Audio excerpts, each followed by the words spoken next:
Pandemi COVID-19 memaksa dunia pendidikan mengubah metode belajar mengajar siswa dari tatap muka menjadi belajar jarak jauh, termasuk untuk tahun ajaran baru di 2020 ini. Namun tak semua anak bisa melakukannya karena keterbatasan ekonomi dan kondisi geografis. 13 Juli, hari pertama tahun ajaran 2020-2021, para pelajar di 104 kabupaten dan kota yang terdaftar dalam zona hijau dapat bersekolah tatap muka.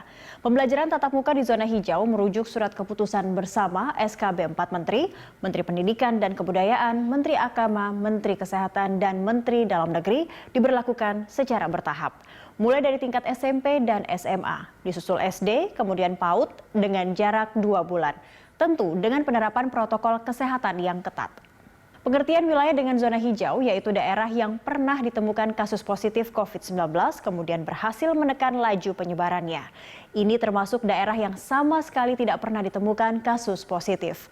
Berdasarkan pemaparan anggota tim pakar gugus tugas nasional Dewi Nur Aisyah saat konferensi pers di Media Center Gugus Tugas Nasional 7 Juli lalu, ada 104 wilayah administrasi di tingkat kabupaten dan kota berada pada zona hijau per 5 Juli 2020. Adapun 94% lainnya yaitu daerah yang berstatus zona kuning, oranye, dan merah masih harus melanjutkan sistem pembelajaran jarak jauh, baik secara daring maupun dengan metode lainnya. Namun tidak semua sekolah mampu menggelar pembelajaran jarak jauh. Data Kementerian Pendidikan dan Kebudayaan pada April 2020 menunjukkan sebanyak 40.779 atau sekitar 18% sekolah dasar dan menengah tidak ada akses internet. Dan 7.552 atau sekitar 3% sekolah belum terpasang listrik. Akses peserta didik terhadap pembelajaran daring di rumah dapat lebih rendah lagi karena kendala kepemilikan gawai, laptop, dan kuota internet. Contohnya Papua. Lembaga Penjaminan Mutu Pendidikan LPMP Papua mendata ada 14 daerah yang sama sekali tidak melaksanakan kegiatan pembelajaran jarak jauh atau PJJ selama pandemi COVID-19.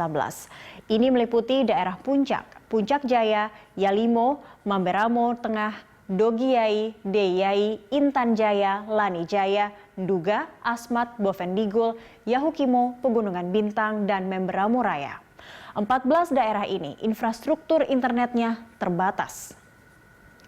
Survei LPMP Papua pada April 2020 di 915 sekolah hanya 45,9% siswa yang bisa mengikuti PJJ. Sisanya belajar secara luring dan bahkan ada yang tidak belajar atau diliburkan. PJJ juga sulit diterapkan di Maluku. Tidak semua wilayah terjangkau akses internet. Keluarga juga kesulitan membelikan gawai untuk sarana belajar. Pelaksanaan pembelajaran jarak jauh bagi para siswa tidak berjalan di daerah-daerah terpelosok. Berdasarkan data potensi desa yang dirilis Badan Pusat Statistik BPS 2018, masih ada 13.680 desa yang belum terjangkau internet.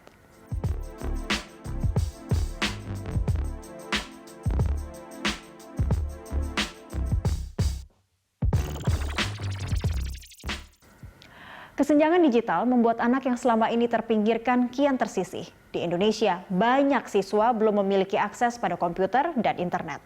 Berdasarkan data Badan Pusat Statistik 2019, baru 53,06% siswa usia 5-24 tahun yang bisa mengakses internet dan 23,5% siswa memakai komputer.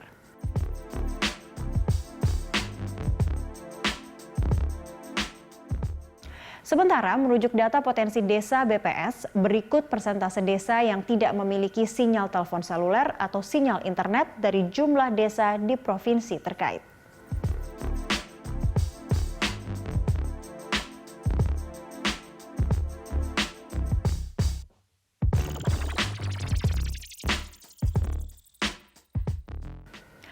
Mendikbud Nadiem Makarim mengakui cukup banyak kritik terkait ketidakoptimalan PJJ di masa pandemi. Menurut Nadiem, tidak ada satu platform yang cocok untuk satu sekolah.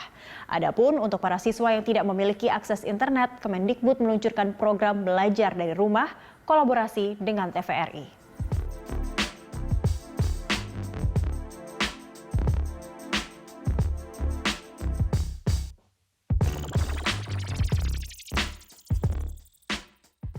Penutupan sekolah akibat pandemi COVID-19 berdampak buruk pada hasil pembelajaran jutaan anak di dunia, termasuk Indonesia.